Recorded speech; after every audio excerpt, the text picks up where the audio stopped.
Welcome to NC Political Tea, the show where North Carolina's political scene gets served piping hot, grassroots style. We're here to shake up the status quo with unapologetically conservative takes and a whole lot of Southern charm. From the halls of Congress to under the dome, we're exposing the deals, the drama, and the dirt that the mainstream media won't touch. Who's fighting for your freedom? Who's selling out to the woke mob? And who's about to get roasted? No fluff, no filters, and absolutely no time for spineless politics. Just bold Republican commentary, sharp analysis, and enough sass to make the left squirm. So grab your sweet tea or something stronger, and let's dive into the hottest headlines and juiciest scandals rocking the Tar Heel state. This is NC Political Tea, where the truth always gets served.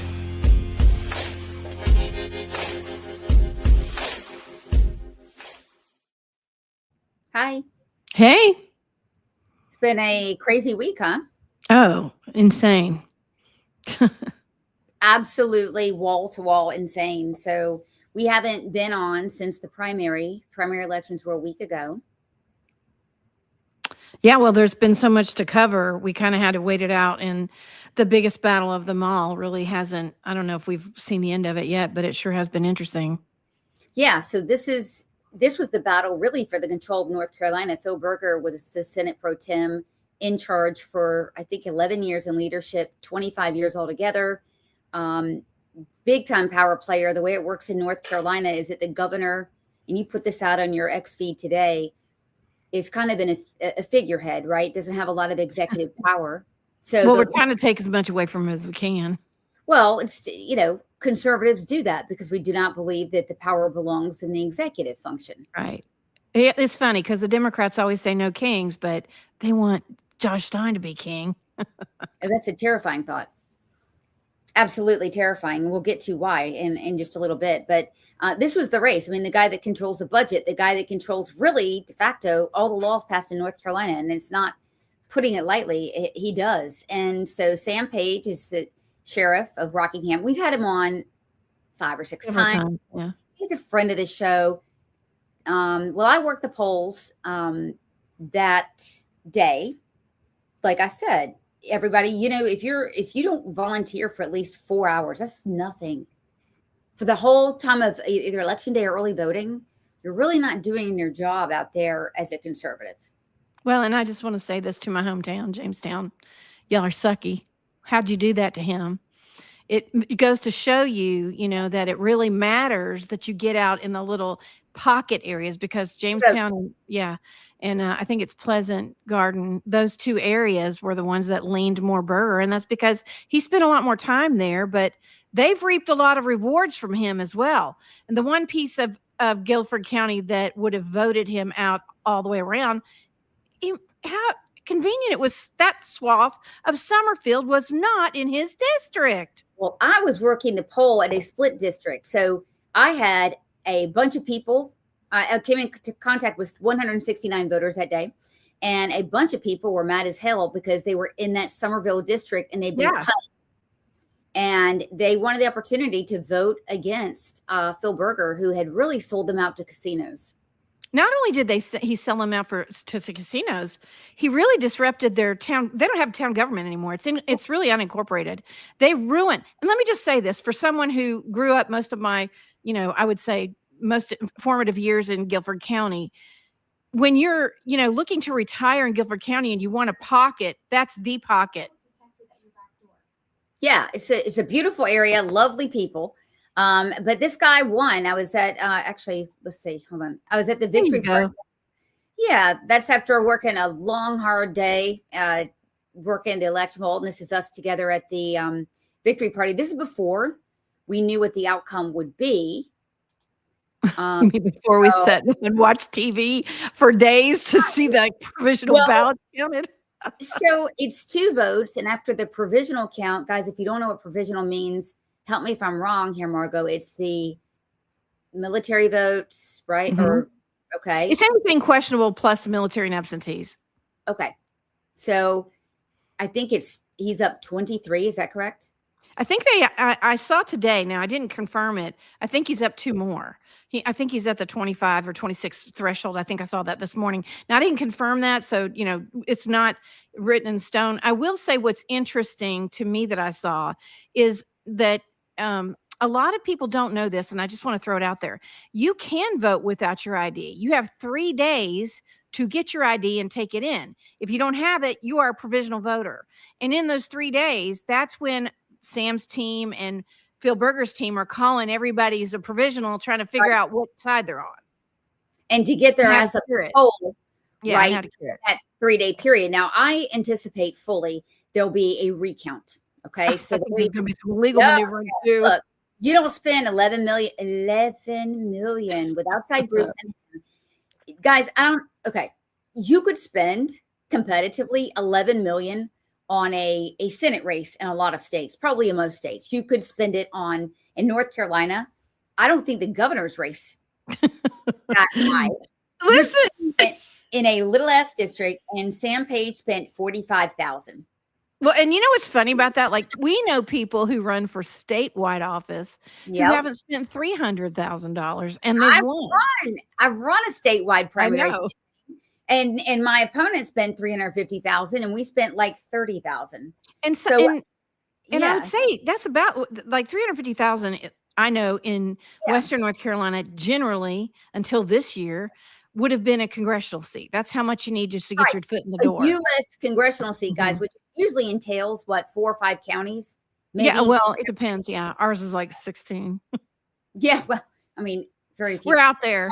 Cows live in most of. Yeah, but listen, this is the beginning, because they're going to spend that much and more in Don Davis's race, and they're going to spend that much and more in my race. Yeah, and we're going to talk about a lot. But look, I have been catching flack, mostly positive, for a video statement I made. You've made this statement too. I'm just gonna right quick, let me make sure I've got everything off of the stage. I'm gonna put this up here because the most controversial little bit of what I said, and people are asking me, do you still like the auditor, etc.? And we're gonna explain to you why it doesn't really matter the auditor, the state auditor, his office appoints members of the board that run these recounts. Now, in this instance, we have the auditor of North Carolina, who has not only backed Senator Phil Berger, he's taken the extraordinary step of going out to the polls to volunteer his time to get Senator Berger elected. Okay, and the answer, by the way, the answer to this that everyone asked me, it's not about liking Dave Bolak. Of course I do, and I've said, and I'll stand behind the fact that he is one of the only Republicans. We have several, but one of the key Republicans who kept his campaign promises. Oh, listen, I don't think anything that we say is personal. That's the petty problem in politics. You can talk about someone and have that doesn't mean you don't like them. I don't know Harvey West, but I think he's a scumbag. I mean, that's not personal. I'm talking about him in politics. Well, that is, and we're going to be talking about to me. But look, I mean, I have said, I have been very consistent, you guys, that I do not believe that a officer of the Republican Party should endorse in a primary. And I think if your office, Margot, if your office is dedicated to election integrity, you should not endorse. I mean, you shouldn't endorse using your office. In other words, you can say, I'm Dave Bolak, Republican, I endorse. But endorsing as an auditor was my problem. And so, well, listen, you could take it down a step. I mean, if you're the GOP chair, you can't endorse as the GOP chair, and you really shouldn't do it personally. It just looks bad. Freedom of speech. I mean, freedom of speech, I have no problem. I get it, but I'm just saying, if you want to avoid all controversy. Yeah, Ephesians. Isn't it Ephesians? It says something like, avoid the look of evil, for it's worse than actual evil. Not that this is evil, but look, I'm going to have. Wanna so bad tonight, Sloan. My phone's blowing up, dude. And by the way, we're doing the show early, but we're going to call balls and strikes no matter what side you're on. So look, this is something that you put up. Tell us about this. What's going on with all the money spent in this Phil Berger campaign? Well, Larry Shaheen is the finance chair appointed by Michael Watley and then reappointed, I suppose, by Jason Simmons, who are both former NCGOP and current NCGOP chair. He's the finance chair for the NCGOP, and he is part of this PAC, NC True Conservatives, which he should not be a part of. And they are giving money to who do you think? Phil Berger. Okay. And so there are very strict rules in North Carolina that if you have an outside spending PAC, this is state, but also federal, because you will get your ass burned. Well, if you have a state PAC, you cannot at all be involved in a political party and another PAC, right? You can't do that. No, and not only that, he's the finance chair for the NCGOP. What are you doing, Larry? Nobody wanted you in that job except Michael Watley anyway. We have video of you telling cops to just try to arrest you. No, it's really bad. I mean, I think we need to keep some clean hands here, because the reason why Phil Berger was voted out is because of corruption. People don't like the fucking corruption. Let's be very clear. It's not just the corruption. It's the nepotism. It's the corruption. It's the fact that we told you we do not want gambling in North Carolina, and you went off to the Cornish game group. But still money. That's all. Money. Nepotism and money is corruption. I'm going to put 100%. It all in the corruption basket. And again, if you're going to endorse someone with a reputation of corruption, and you yourself might get your hands dirty, don't do it. Love Dave Bolak. I think I put the case out there perfectly. Now, what they did was, and I was very pleased, is that there was a guy, Robert Russo, who was appointed to the Board of Elections and was talking crap about one of the candidates, and it said he voluntarily stepped down. I'm hearing it was stepped down, which is good. So we'll see how this turns out. But I mean, we're going to hold everyone accountable. I mean, we would do it for anyone. Correct. And listen, I think Bob Russo is just one endemic problem with the Board of Elections at every level. You know, if you're going to give to candidates, which he did, if you're going to endorse candidates, then you don't need to be on the board. And if you're going to fall asleep where we can all see you, you need to go. Yeah. I mean, election integrity is probably up there, like issue 3 or 4. Maybe 1 because of the SAVE Act. For a lot of people, it's 1 because look, they still look at 2020 and think, listen, you got a lot of people that think 2020, and we have to be above reproach. Yeah. We cannot be doing what we're accusing the Democrats of doing. No. But I'm going to give Dave a pat on the back for this. His office sent me something today. They saw the video with Dutch Roja and what we've been talking about for the last 2 weeks. I'm going to put the numbers came out 1 in 32. Right. And now all this that have a diagnosis. Now it turns out the people giving the diagnosis were somewhere between 18 and 23 years old, and they were just sitting around not doing anything. And kids would come in. So this is documented in North Carolina, Nebraska, Wisconsin. Kids would come in, and then these college students got hired for $20 an hour, and they didn't do anything. So you have these nonverbal autistic individuals happening who, when here. They need help. By the way, when they actually get help, this is the most wonderful help you can give them. This is happening in what happened was you had a company window, a specific window. That's why you can't F around on these things. No, but they manipulated the system, and you can see it because you go, okay, well, you build $14 million a year pretty consistently to Medicaid, and now you're at $479 million in one state that's rural like Nebraska. Like, come on. Yeah, and North Carolina. And so you and I have been raising hell about that. And today, our auditor announces that he is going to dig into this and take it seriously. Here's the part that thank you, Dave Bullock. I really do appreciate you doing that as the godmother of an autistic child. She's an adult, actually.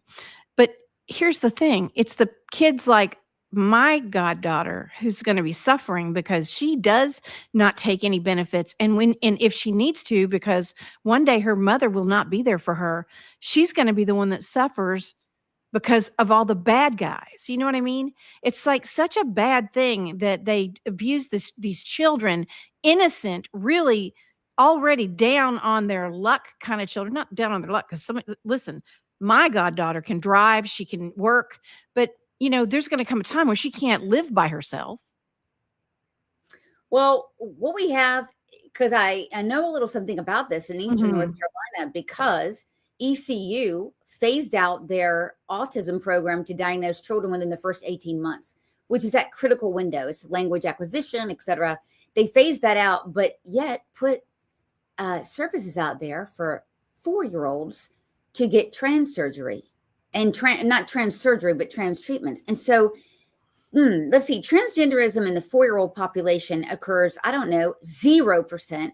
And now you have some upward of 30% occurrence or something like that. And so you're making, what you said is exactly right. You're making poor rural families drive 2 and 3 hours to Raleigh, which a lot of them, I just went and filled up my gas tank, about $15 more. But look, that a lot of people can't afford to go back and forth. You see what I'm saying? Yeah. And Sloan, it's not just autism because, listen, you and I both know, if you ask Dutch this, a lot of kids have been HDA, HDAD, ADD, all these things. Are you? Really, am I? Well, no, but I probably am. I'm joking. No, but listen. Yeah. We didn't call it that. We called it hyperactivity, and you just went out and did some gym stuff, right?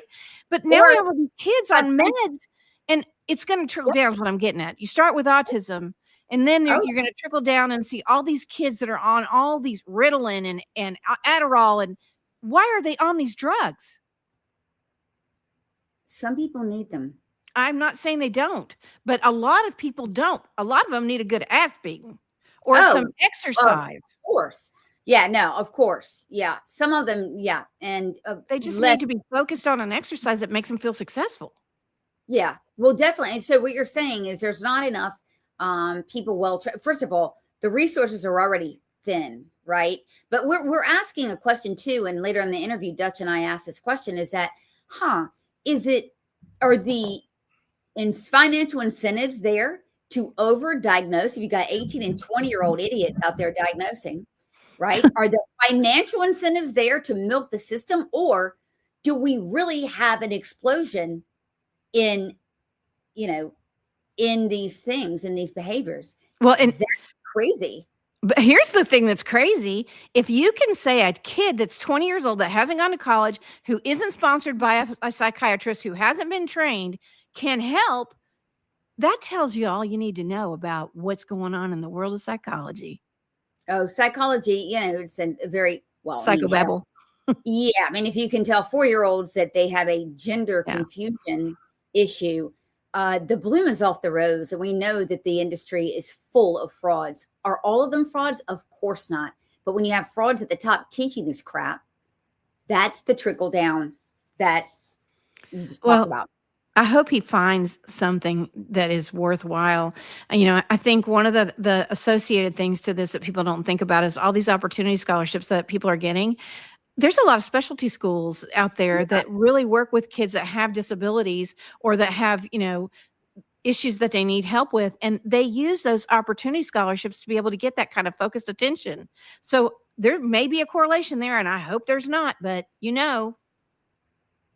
Well, where there's money, by the way, the more complex the system is, the more rife with fraud it is. Because remember, complexity favors those in charge. The most bullshit system to figure out is Medicaid and Medicare. It's like rife with fraud. So I applaud him for doing that. We've had how many failed audits and craziness have we reported when it comes to the medical board, when it comes to, DHS, when it comes to, having doctors drive to work, sucking on nitrous oxide and getting into an accident. One of my favorite stories. You laugh. I wish I knew that guy. I'd just like to know. I'd like to just ask him a few questions. In what world do you drive with a nitrous oxide canister shotgun with you on your way to work? Just take a huff. Just take a huff.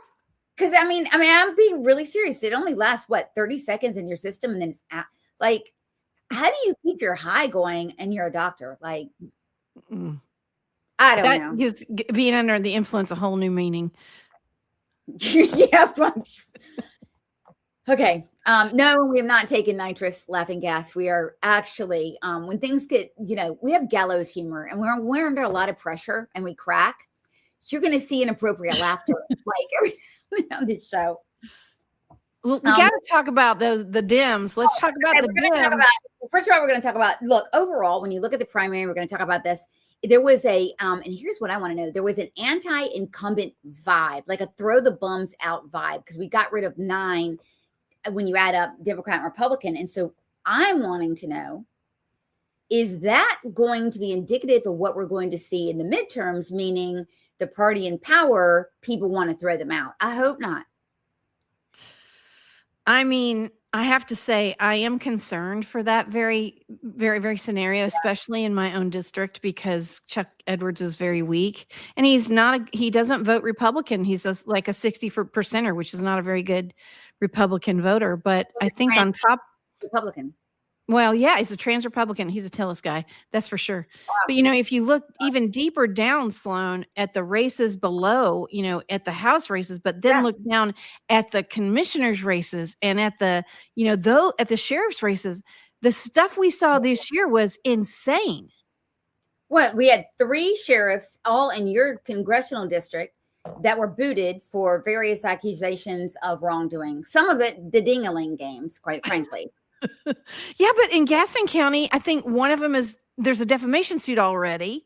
And all these sheriffs across it's nuts. There are guys. There are guys, and it's nuts. I mean, the sheriff's races really got out of hand across the state. It wasn't just in my area. 100 counties, they're up for evaluation. So we have 3 Republicans, and 3 Democrats, and this is key. We'll tell y'all something. 3 that were thrown out for voting with Republicans for throwing out violent offenders who are criminal aliens, and for presenting pornography in schools. I thought there was a third reason, but I don't remember what it is. I know one of them was the porn books, and the other one was Carla, who we affectionately call Carla the Warrior, because she stood with us on the ICE detention. Right. I mean, what she was saying is, look, in what world do you get to break federal law as a sheriff and not cooperate with ICE? And oh, by the way, she's in Charlotte-Mecklenburg County, and she, is dealing with an exponential rise in overdose deaths in Black youth and an exponential rise in violent crime. Because the Democrats put a target on her back, she only got 30% of the vote. I mean, the guy that they endorsed, who's like at Al Sharpton, got 70% of the vote. Right. It was Shelley Willingham that went down, and Najid, I forgot about it. He's also from Mecklenburg too, isn't he? I think he is. Yeah, he is. But he actually voted that, I don't know, porn should not be in schools. Like, in what world? What? You know what I mean? I mean, that's so common sense. Well, like what you saw is it's just like the Berger effect. Josh Stein said, I'm endorsing these people, and you're going to vote in lockstep with me. I mean, what I see now is much more clear than I saw. When you see Josh Stein stand up there and say, thank you, Phil Berger, and thank you, Dustin Hall, I kind of get ick vibes, which he did today. He's a savvy politician. He is. So, he did that on about education today. He's very savvy. So the Manhattan Institute, which is one of our faves, think tank, they came out with a very high-powered poll that surveyed Democrats. Okay, they got a nice distribution of those that consider themselves moderate, progressive, whatever. And so, what the Democrats here are doing, I want to show you guys, is off kilter with what Democrats they actually want. So hang on. Okay, so look at this. When you look at Harris voters, okay, they want this 54% up here, this top line. They want criminal illegal aliens gone. If you get arrested, they want your ass out. The moderates, look at this. Those that say that they're a Harris voter, and then the other ones that say that they're moderate. But look at this. Those who label themselves progressives say they need to go. So what the Democrats have done is thrown out Carla Cunningham, who actually voted that way, and they threw her out. Yeah, for someone who's going to allow them and go against what they want. But they're not in step with when you survey Democrats. So in other words, it may work in a very left-wing enclave of Mecklenburg County, but when you extrapolate those numbers, it's not going to work in a congressional district. It's not going to work across the state, which is why you see Roy Cooper say that he's a moderate, et cetera. That's why his language is so different from what he's A, done, and B, what activists are saying. Well, he's a liar. He's a plain old liar. He's no different than Jamie Ager, the guy who's running in District 11, who tries to act like he's a moderate, doesn't have anything on his website that shows he's a Democrat, but he's a freaking radical Democrat. Well, the same thing is true with Josh Stein. I think we can agree on that. This is another slide from the poll I just wanted to put up here because this is going to really hammer Cooper. Okay. What statement is closer to your view? And you're going to see right here that look at the green, guys. The green is this statement. Police are essential. They should remain as a primary way to address crime. Now, this doesn't make sense because you've got Jeff Jackson and Josh Stein. Josh Stein keeps saying, we need to handle criminals with social workers and mental health workers, etc. It is completely out of phase. Look, Harris voters don't agree. 55% want cops walking the beat and want them locked up. If they're 50 plus, and we know those are your voters, 65%.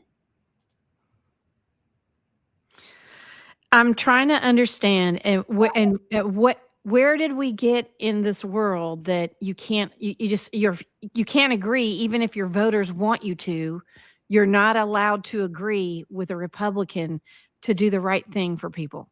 It's the citizens. Because you've got radicals who are driving the bus. Speaking of radicals, I must say, thank you, Jesus. We had Congressional District 4, which is right here in Durham. And by the way, the next thing I'm going to show you is Durham also. We're going to stay on the same Durham track. She was defeated. And I got to tell you, I was sweating my ass off. Her words, she wants to be Mandani times 10. Well, the good news is Durham County doesn't want her to be. That's a good plus. Thank you. And now I think what I saw, and this is just, Valerie, if you're listening, first of all, thank you for doing the Compassionate Care Act. I wish you and Don Davis would keep going. But secondly, y'all need to start politicking earlier. You can't think she's not a threat because she almost took you down. Yeah. You made that excellent point, and I wish that more Republicans thought that as well. That's a whole nother story. So while we're talking about Durham, we're going to talk about a resolution that came up out of Mecklenburg. But first, we're going to show you what necessitated that very critical piece of, hopefully, plank to our platform. Baptist for the invitation. We want. You're looking at a Republican on the ballot in Durham. A Republican. Go ahead. Immigration. We want our country to grow. So with the right legislation, I have plans to put programs in for those who desire to come and to be a native of the United States and a citizen. Native. You can't be a native, hon. Especially in Durham, District 22. I have sat in on... Oh, for fuck's sake. I can't listen to it anymore. And so we have someone who's a lifelong Democrat running as a Republican. Now, mind you,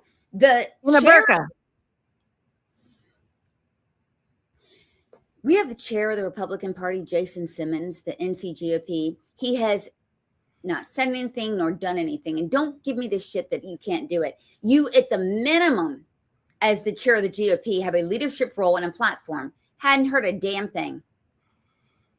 I am I think I'm more disappointed with Jason Simmons than I was with Michael Watley, mostly because of the ineptness. I every day I get a talking point email from the NCGOP, but I don't see any action. Where's the action?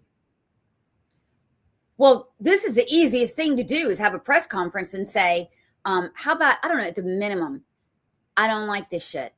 How about that? Or how about let's stop this 6 months, 90 days, whatever it is, and say, if you haven't been a Republican since the last election cycle, no. And we're talking the last, major election cycle, not like municipal races. I don't Maybe we know. should just say if you haven't been a Republican for 4 years, maybe we should say that. I mean, I like it. How about, how about you needed to vote in a primary, a Republican primary and an election? I don't know. But what Mecklenburg County did, and this is significant. I believe Mecklenburg County is the second largest. Is it bigger than Wake? Yeah, it is second. You're right. Right. Second largest county. And came out to say, duh, close the primaries. Tell us about what the resolution says and what are the next steps to get it passed. So that's not one I focused on, although I did see from Kyle Kirby, congratulations on getting that passed. The goal is to move to where you have to pick a ballot, pick a side. If the Democrats are going to start doing this, you have to pick a side.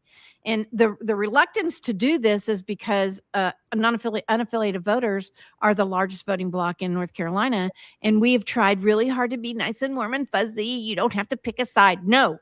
Pick a side. I don't get to run in our party. See, we had 9 Democrat teachers also run. They're making a mockery of it. And so my understanding is, and Kyle will talk probably as soon as I'm off of this, my phone will ring, but Kyle's a GOP chair there. I think it is a requirement for 1 calendar year. Yeah. Yeah, that sounds about right. Or 1 voting cycle, 1 calendar voting cycle. I don't know. But let me just say this. We are falling in line with this resolution with what Texas is doing. They're big red states are saying, screw you guys. We want closed primaries. So I feel good about this. It's not just North Carolina fanatics on the right. It's not. I think. That's what they want to say, though. Here is the fanatic. Here Different is the trials fanatic. and tribulations. Trials and tribulations. I have to credit you, sister. I did not think that you would be able to come up with that. And by the way, she goes on and she says, I mean, I can't understand what she's saying. In other words, maybe she would want to read the platform. Well, she doesn't want to read the platform, but you go, girl. And by the way, I think Florida, you cannot blame Florida, North Carolina, and Texas, 3 big states in the red, are saying we're going to close the primaries. But and I want everyone to know in this, kudos to her. She's playing the system against us and making us look like fools. Oh, and Katie Barr came out and talked about how she lost, the one that ran against Tim Moore. That was, we'll have to play that interview next time.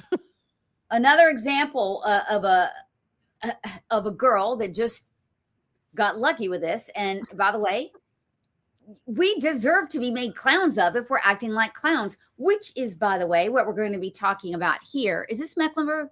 No, that one is, that's 13th, isn't it? That's the 13th district, isn't it? I don't know. I can't tell. Granville. Yeah, 13th congressional district. Yeah, that's right. So that means, Brad Knott, it's kind of right next to me. In fact, I'm in Harnett County. Right? Yeah, but it's part of Wake. Okay. In other words, across the street, they're in 13 and I'm in 2. I wonder if it's because someone thought I was going to run and I'm not. I was going to run against them, but anyway, and they drew the district that way. Anyhow, tell us what's on that. Well, you're going to be able to really add the contour and texture to what I'm saying. Now, here's a revolutionary idea. If you have crimes of moral turpitude, like, I don't know, sexual in Alabama. I'm just checking. Bad checks in Alabama. I don't know if that's moral turpitude. It is, if you lie about it. Yeah, I mean, perjury to a court would be that, or being a police officer, right? And when you're off duty, sexually assaulting 3 underage girls, for instance. That's way past moral turpitude to me. It is, but we have someone in District 1, right, who served time for that. And this says, can you tell us about this one? Well, that's not the only county or area that's doing this. They also did this in Mecklenburg. And basically what they said is, we don't want anyone who's ever been convicted of a crime that is sexual in nature to be able to serve in any capacity, in any form, and on any committee, in any capacity in the NCGOP. And it is a direct result of Mr. Harvey West down there in NC1, who was convicted. He pled guilty. He didn't go to trial. He pled guilty. He's unrepentant to this day. Mhm. He said it was a setup. He didn't do it. It'd be one thing. I mean, He's got Michelle Nix to say it was a setup today. What's going on? this is the wanting to protect people like you and I, and we've talked about this a lot. We're just kind of called balls and strikes. I don't give a damn if you're a Republican or a Democrat or a unicorn.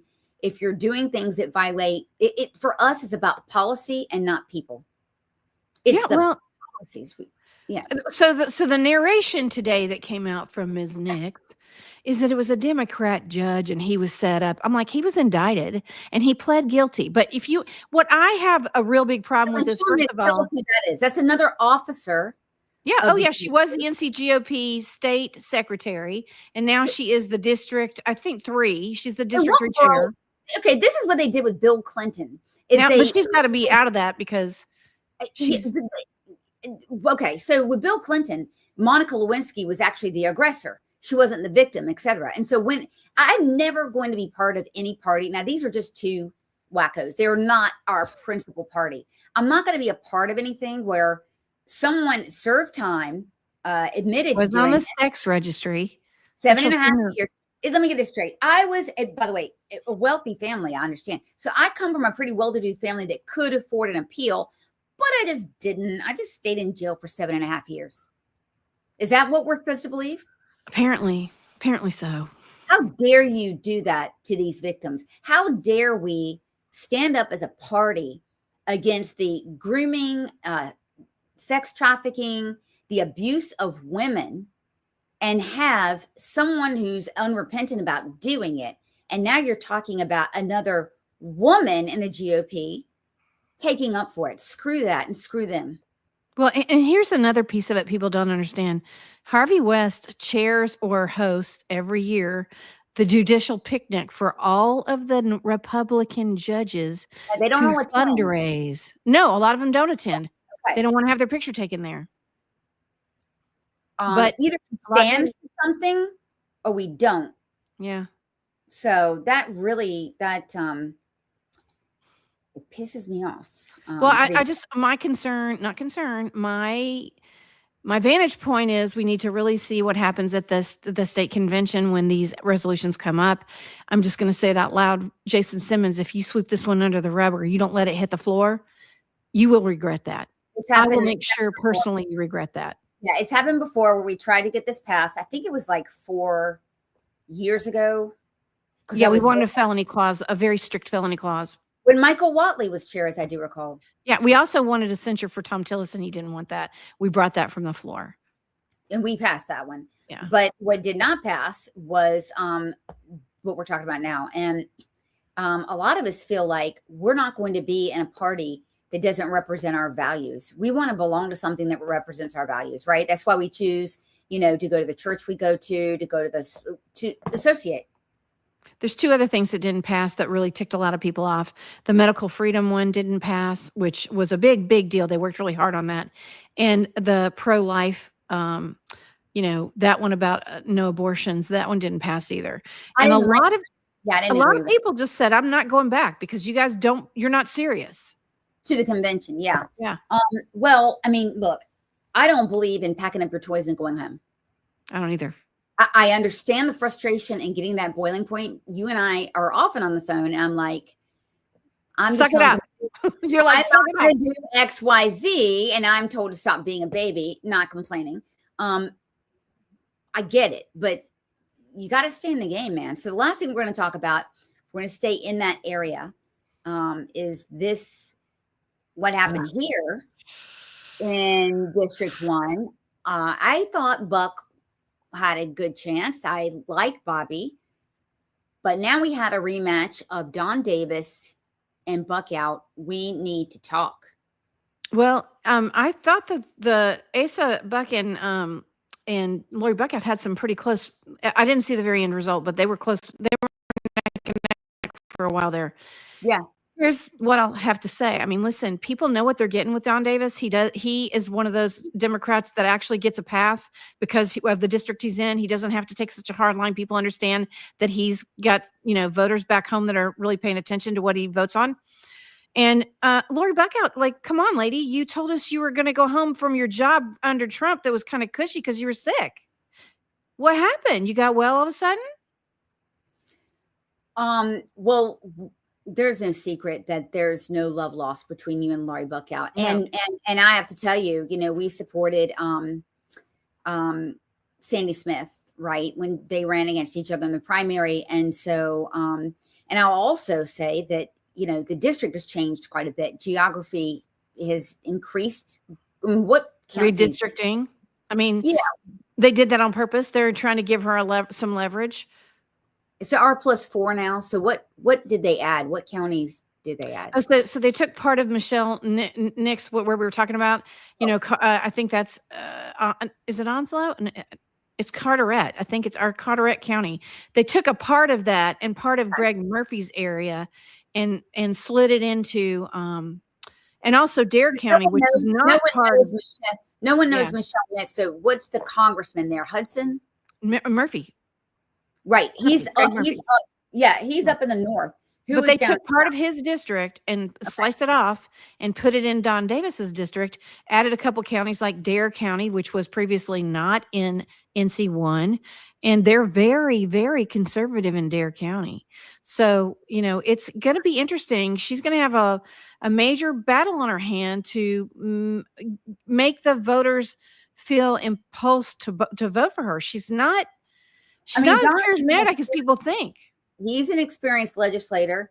She is not at all. And she can be polarizing. And my understanding is Harvey West, who we were just talking about, did his wife run her campaign or some part of her campaign? She did. Well, she was the vice chair. Mm-hmm. Yeah, she did. Yeah, I don't like that. And I don't like Henry Hinton, who is a blowhard windbag asshole who is on the air out there. I think I don't know how many different markets out there, but he's always pumped her up, etc. And so, look, I'm telling you, I'm biased because of those things. I don't like the people surrounding her. Well, she's got a new Republican. She's got to win. To be clear, everyone, we are pulling for the Republican, no doubt. But in that primary, in this matchup, did I say I was pulling for her? Well, in this matchup, I'm never going to back a Democrat. I'm not backing a Democrat, but it sure doesn't mean I'm going to pick the check at the box. Well, we're not in that district. That's right. We're not. We have the privilege of saying that. So, but into that matchup, I didn't prefer her. But look, we have one more thing to talk about. Wait, I want to say before you get there, I just want to tell you, the person that is managing her campaign was the former election integrity guy for Michael Watley. Who? Dave Warren. I don't know him. Yeah, because he's not from here. He's from Maryland. You hate when people aren't from here. I just they're both outsiders. I want to see them manipulate I want to see how dumb people are just to let outsiders manipulate them. It happens a lot. Wiley Nichols is a great example. Yeah. Now you're bringing up my DA. Lord of mine. Okay. So these three guys in the House got taken out. Keith Kidwell, that was a shocker. I think the House, or I think Berger had Reese Pirtle's in the middle. Reese Pirtle was the House rep in Rockingham. And he was kicked out, and Seth Woodall was put in, and that is a Berger guy. I asked him point blank, "Are you a Berger boy?" And he said no. He said, "I'm not for casinos. I'm not for gambling." Yeah. Okay, good. Well, then I'm wrong, and I'm happy to be wrong. Kelly Hastings is just kind of out of touch, etc., and not engaged. And so, young girl beat him, and we're going to go over that, but. Just kind of wanted to give you, we're here, we're alive. We've got some special investigations we're going to be publishing in the next 2 weeks also. So, we're going to do I think the big investigation we're going to work on is we're going to follow some money. We're going to go see where the money is.